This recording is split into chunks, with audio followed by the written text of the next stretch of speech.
चित्रकूट एक विषय को लेकर के मैं आप लोगों के सामने आया हूँ।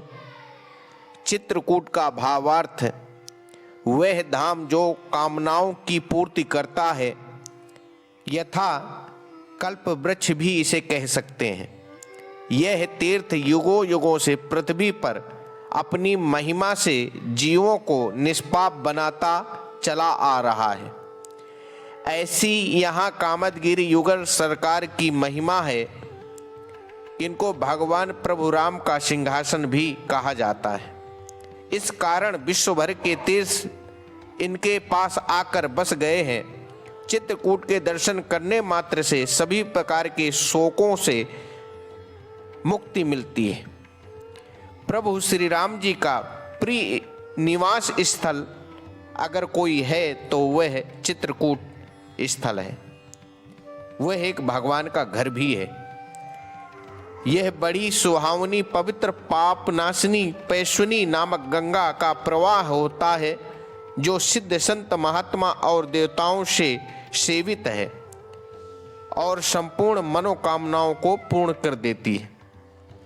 इसी चित्रकूट में 11 साल ब्रह्मांड के नायक रहे और रहते हैं।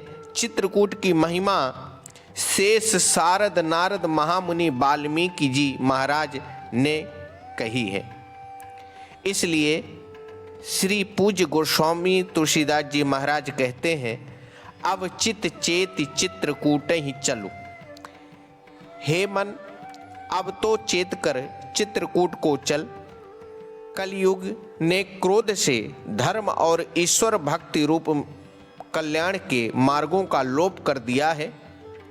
मोह माया और पापों की नित्य वृद्धि हो रही है। इसलिए चल चित्रकूट में श्री राम के चरणों से चिन्हित भूमिका और उसके विहार का स्थान वन का दर्शन कर। वहाँ कामदगिरि के शिखर को देखते ही कपट पाखंड और दंभ का दलों का समूह नाश हो जाएगा। जहाँ पर जगत पिता जगदीश्वर ब्रह्मा विष्णु और शिव जी ने सती अनसुईया के पुत्र रूप से प्रपंच और छल छोड़कर जन्म लिया है। जिस चित्रकूट रूपी आश्रम में एक बार प्रवेश करते ही जुए में हार कर वन वन भटकते हुए युधिष्ठिर आदि पांडव राजा नल का सारा दुख दूर हो गया है। वहाँ जाने में अब देर ना कर अपनी अच्छी बुद्धि से यह तो विचार कर कि जितने वर्ष बीत गए सो बीत गए। अब आयु के जितने पल बाकी हैं वे बीते हुए वर्षों के समान हैं।